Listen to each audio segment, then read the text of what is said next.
जो भी प्राणी भगवान की कथा में आते हैं, भगवान की कथा को श्रवण करने के लिए, ये जरूरी नहीं कि तुम पूरे ही दिन भगवान की कथा में बैठे रहो। बताया है कि एक घड़ी आधी घड़ी और आधी में पौने आधे, जितना भी समय मिले भगवान की कथा में बैठने के लिए उतनी देर बड़े प्रेम से, भाव से भगवान की कथा को श्रवण करना चाहिए। और भगवान की कथा का श्रवण करने के भी कुछ नियम होते हैं अलग अलग। क्या होते हैं तो बताया कि जब भगवान की कथा में आकर बैठो तो इन चीजों का ध्यान बिल्कुल नहीं होना चाहिए। वो कौन सी चीजें हैं जिनका ध्यान नहीं होना चाहिए?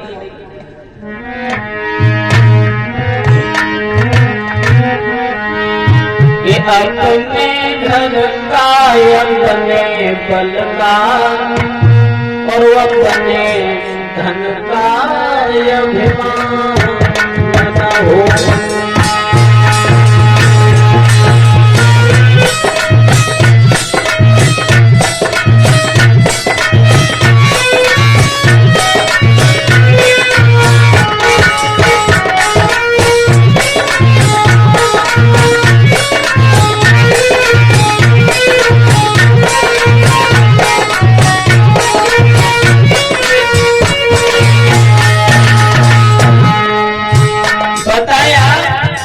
भगवान की पवित्र कथा में बैठने के बाद इन चीजों का बिल्कुल ध्यान नहीं होना चाहिए। कौन सी चीजों का?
भगवान की कथा में बैठने के बाद कभी इन चीजों का ध्यान नहीं आना चाहिए कि हम सुंदर वस्त्र पहनकर आए हैं, इसके फटे हुए हैं, या हम पैसे वाले हैं ये गरीब है, या हम ऊंच हैं और ये नीच है।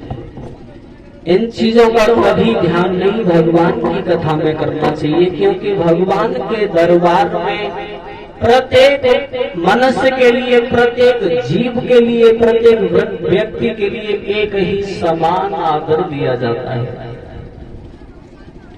तो आइए उसी जगह गौर करते हैं। यहाँ भगवान की पावनमयी कथा चल रही थी। जब ब्रह्मा पुत्र नारद चले हैं, चलते हुए देखा तो यमुना मैया के किनारे एक स्त्री जो वृद्ध है, जवान है, माफ करें, और दो पुरुष हैं वो वृद्ध हैं। जो पुरुष है उनके पास में वो लेटी हुई है, बैठी हुई है, जवान स्त्री और पुरुष दोनों लेटे हुए हैं। तो वो कौन सा समय था जब ब्रह्मा पुत्र नारद वहां चले?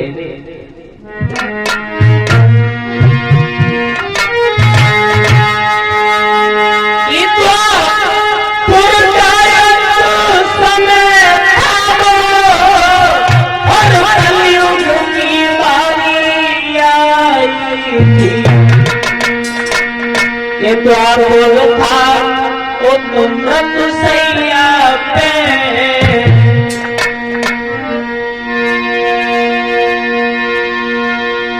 के मानो सुख सूझ डूबता था और दुख की अंधियार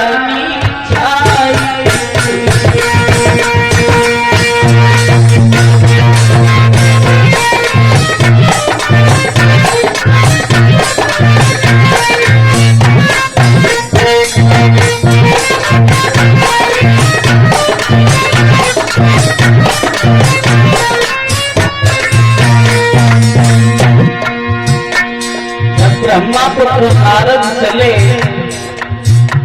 घूमते हुए जब जा रहे हैं तो उन्होंने सामने देखा, सामने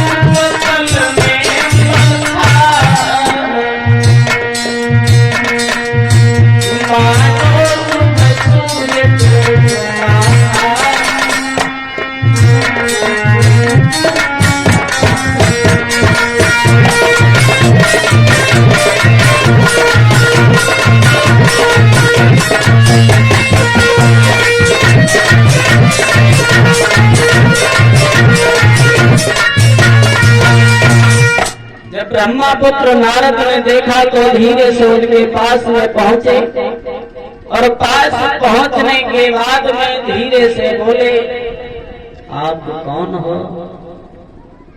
यहाँ क्यों बैठी हो, क्या नाम है तुम्हारा? तो आज भक्ति मैया ने दोनों हाथ जोड़े और कहा कि मैं भक्ति हूं, मेरे पास में जो लेटे हुए हैं वो ज्ञान और वैराग्य है मेरे पुत्र। तो बोले, आज नारद जी ने जब इतनी बात सुनी तो चकित रह गए, खड़े रह गए। बोले, ऐसा कैसे हो गया, आप इनकी माँ हो, ये तुम्हारे पुत्र हैं, इनके ऊपर तो वृद्ध अवस्था है। तो आज भक्ति मैया दोनों आंखों में आंसू भर के बोली, नारद बस इसी कारण तो मैं बैठी हूँ। बोले, ऐसा क्यों हो गया कि तुम्हें पता नहीं? द्वापर का अंत समय है, कलयुग आने वाला है। तो आज भक्तों ब्रह्मा पुत्र नारद ने बड़े वेद मंत्रों का जाप किया है। आज भक्ति माता के दुख को देखने के बाद में लेकिन उन दोनों पुत्रों पर जवानी नहीं आई। जब तक ब्रह्मा पुत्र नारद वेदों का जाप करते हैं तब तक थोड़े जवान होते आते हैं, और जब विराम होता है तो वही अवस्था फिर हो जाती है। आज नारद जी बड़े दुखी हैं, व्याकुल हैं, सुस्त हैं। आज भक्ति मैया से बोले, तुम चिंता न करो, तुम्हारे दुखों का कुछ ना कुछ अवश्य ही निवारण निकलेगा। और नारद जी वहां से चले। बोले, जब तक हम ये अपना प्रण पूरा नहीं कर लेते तब तक खाना खाने की छोड़ो, हम पानी भी नहीं पिएंगे। आज चले हैं ब्रह्मा पुत्र नारद और पहुंचे कहां? सनत कुमार के पास। पैसे किन के आए थे भैया? सुरेंद्र यादव मानिकपुर प्रधान जी, सुरेंद्र यादव नाम है। और गौर करें, अभी जो प्रधान जी आए थे सुरेंद्र यादव, यादव ही है, सुरेंद्र यादव, उनकी तरफ से 1100 रुपया मानिकपुर से जो प्रधान जी आए थे वो भगवान के दरबार में भेंट करके गए थे। तो आइए आगे गौर करें। कितने हैं? 5100 रुपये जाके लगे, वो आपके लिए लगा। अच्छा जी, नाम क्या है? नाम अमित ठाकुर, ठाकुर अमित कुमार सिंह।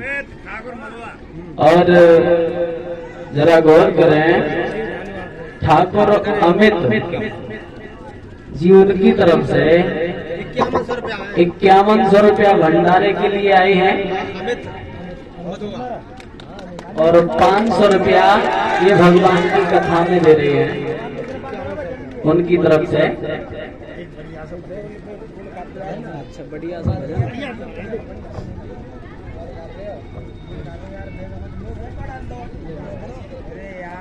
क्या नाम है बाबा जी?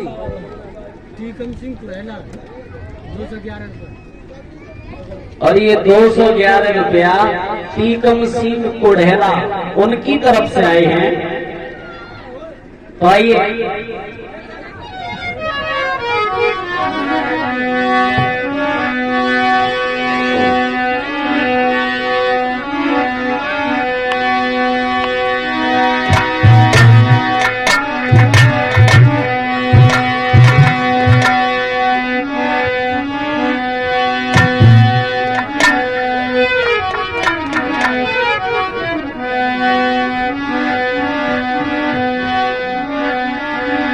अरे ठंडी ठंडी प्यारी चले पुरवाई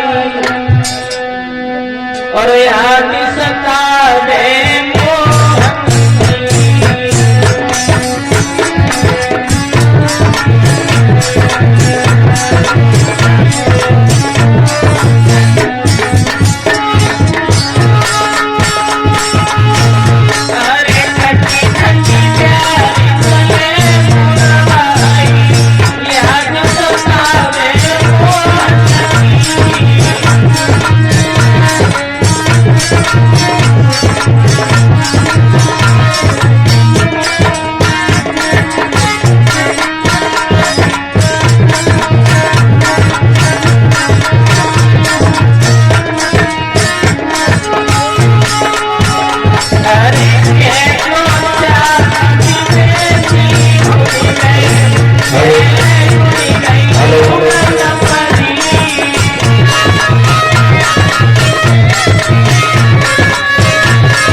परीक्षित महाराज बताइए कथा प्रसंग कहाँ चल रहा था।